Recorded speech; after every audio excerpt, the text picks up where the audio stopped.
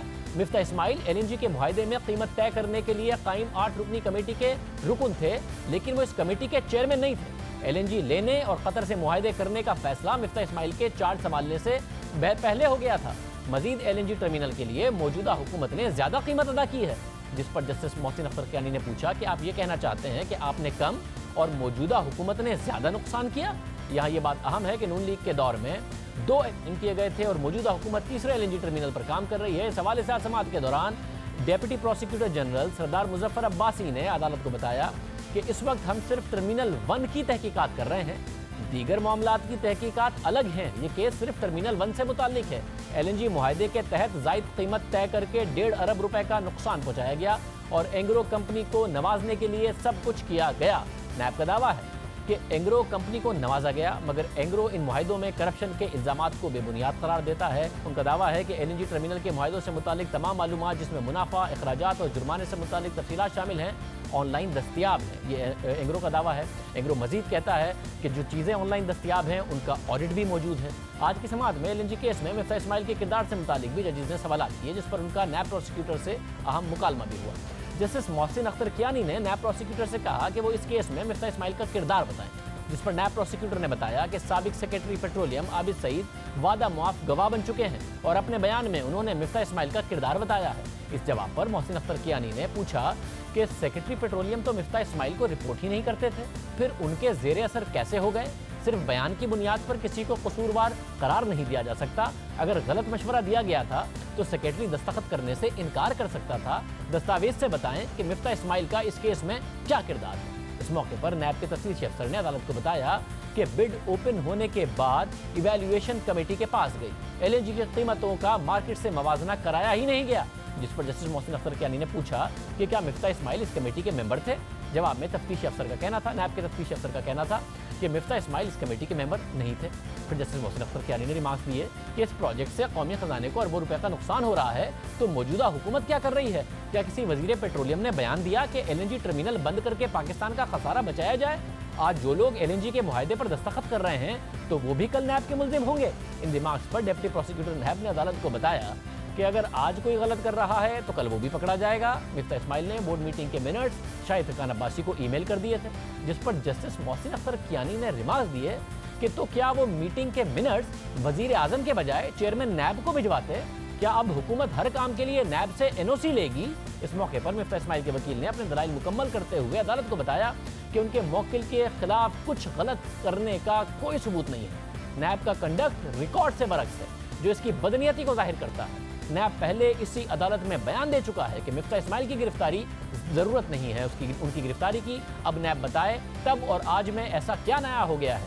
محض سیاسی حالات بدلے ہیں جس کی وجہ سے گرفتاری کا فیصلہ کیا گیا ہے. حکومت کی کارکردگی پر بات کرنے کی وجہ سے مفتاح اسماعیل کے وارنٹ گرفتاری جاری کیے گئے ہیں. سیاسی وجہ سے وارنٹ جاری کرنا بدنیتی ہے. فریقین کے دلائل سننے کے بعد اسلام آباد ہائی کورٹ نے مفتاح اسماعیل کی ضمانت میں توسیع کی درخواست مسترد کر دی, جس کے بعد کمرہ عدالت کے باہر سے نیب حکام نے انہیں گرفتار کر لیا. اس کے ساتھ ساتھ سابق MD PSO عمران الحق کی بھی درخواست ضمانت مسترد ہو گئی, جس پر انہیں بھی گرفتار کر لیا گیا. مفتاح اسماعیل نے درخواست ضمانت مسترد ہونے کے بعد میڈیا سے گفتگو میں کہا کہ ان پر کیس کوئی بھی نہیں ہے, لگتا ہے کہ حکومت کو مشورہ دینے کی سزا دی جا رہی ہے. بھائی کبھی بھی لاس نہیں ہوا. LNG لینے سے کم از کم $5-6 بلین کا ملک کو فائدہ ہوا ہے, 10,000 ارب روپے کا, اور فنڈ کی جگہ. اور یہ جو ہم نے ٹرمینل لگایا ہے وہ دنیا کے سستا ترین ٹرمینل میں سے ایک ہے. اور میں ابھی یہ سمجھتا ہوں کہ کیس کوئی بھی نہیں ہے میرے اوپر, لیکن بہرحال کوئی پیغام دینا چاہتے ہیں اس گورنمنٹ کو؟ ہر ہفتے نیوز میں اور جنگ میں لے کے اس گورنمنٹ کو پیغام دیا تھا, شاید اسی کی وجہ سزا بھگت رہا ہوں. اللہ بڑا ہے. شاہد خاقان عباسی کے بعد نیب نے مفتاح اسماعیل کو بھی گرفتار کر لیا ہے, مگر اس حوالے سے آج اسلام آباد ہائی کورٹ میں ہونے والی سماعت اہم تھی, جس میں LNG کیس میں مفتاح اسماعیل کا کردار ثابت کرنے میں نیب پروسیکیوٹر مشکلات کا شکار نظر آئے. اور دلچسپ بات یہ ہے کہ مفتاح اسماعیل کی درخواست ضمانت غیر معمولی حالات ثابت نہ ہونے پر مسترد کی گئی ہے. LNG کیس میں نون لیگ کے دوسرے رہنما کو گرفتار کیا گیا ہے. اس سے پہلے شاہد خان عباسی کو 18 جولائی کو گرفتار کیا گیا تھا. اور دلچسپ بات یہ ہے کہ اس کیس میں شاہد خان عباسی نے کوئی وکیل نہیں کیا ہوا ہے اور انہوں نے امید ظاہر کی ہے کہ وہ خود نیب کو LNG کا کیس سمجھائیں گے. یہاں تک کہ اس کے لیے انہوں نے احتساب عدالت سے اپنا 90 دن کا ریمانڈ دینے کی بھی درخواست کی تھی کہ نیب کو آپ دے دیں تاکہ میں ان کو سمجھا سکوں. آج کی عدالتی کارروائی پر بات کریں گے اس کیس کو کور کرنے والے جیو نیوز کے نمائندے اویس یوسفزئی سے. اویس بہت شکریہ. اویس, جو کیس کے مفتاح اسماعیل کے خلاف کیا اس میں نیب پروسیکیوٹر نہیں ثابت کر پا رہے تھے اور یہ جو ایک پریسیڈنٹ سیٹ ہوا ہے اس کی وجہ سے ان کی ضمانت منسوخ ہوئی, کیا ہوا آج عدالت میں؟ جی دیکھیں, آج جو سماعت تھی وہ 2 گھنٹے تک چلی یہ درخواست ضمانت پر, اور نیب کی جانب سے ان کی پوری ٹیم تھی پروزیکیوشن کی. ان کے تفتیشی افسر کمرہ عدالت میں موجود تھے. جو مفتاح اسماعیل ہیں وہ خود روسٹم پر موجود تھے. ان کے وکیل حیدر وحید جو ہیں انہوں نے آرگومنٹس کیے. آج ایک اہم بات یہ تھی کہ جو کورٹ ہے وہ بار بار یہ نیب کی ٹیم سے سوال کر رہی تھی کہ آپ یہ بتائیں اس کیس میں جو مفتاح اسماعیل ہیں ان کا کردار کہاں پر ثابت ہوتا ہے, یہ کوئی بھی ایک ڈاکومنٹ دکھائیں, کوئی ایویڈنس دکھائیں. لیکن نیب اس حوالے سے کوئی دستاویز پیش نہیں کر سکا. تو پھر باری تھی درخواست گزار کے وکیل کی. انہوں نے کورٹ کو کنونس کرنے کی کوشش کی کہ اس میں بدنیتی ہے نیب کی. جب ان کی لیڈر نے ملک گیر ہڑتال اور احتجاج, اور جب یہ احتجاج کی کال دی گئی تو اس کے فوری بعد میمو آف ارسٹ جاری ہوا مفتاح اسماعیل کا, اور ان کی گرفتاری کی کوششیں شروع کر دی گئیں. ان کے گھر پر ریڈ کیا گیا, اور یہ تمام جو کوششیں ہیں ان کی گرفتاری کی وہ حکومت پر تنقید کے نتیجے میں ہیں. لیکن جب آرگومنٹس ختم ہوئے تو یہ کہنا تھا بینچ کا, جو 2 ججز شامل تھے اس بینچ میں, کہ آپ ہارڈ شپ کا کیس ثابت نہیں کر سکے, اس لیے یہ درخواست مسترد کی جاتی ہے. اور اسی بنیاد پر یہ درخواست مسترد ہوئی ہے, جس کے بعد نیب نے کمرہ عدالت کے باہر سے مفتاح اسماعیل کو گرفتار کر لیا. بہت شکریہ اویس یوسفزئی, اس حوالے سے تفصیلات بتا رہے تھے. پروگرام میں ایک بریک شامل کرتے ہیں اور ہم پر بات کریں گے.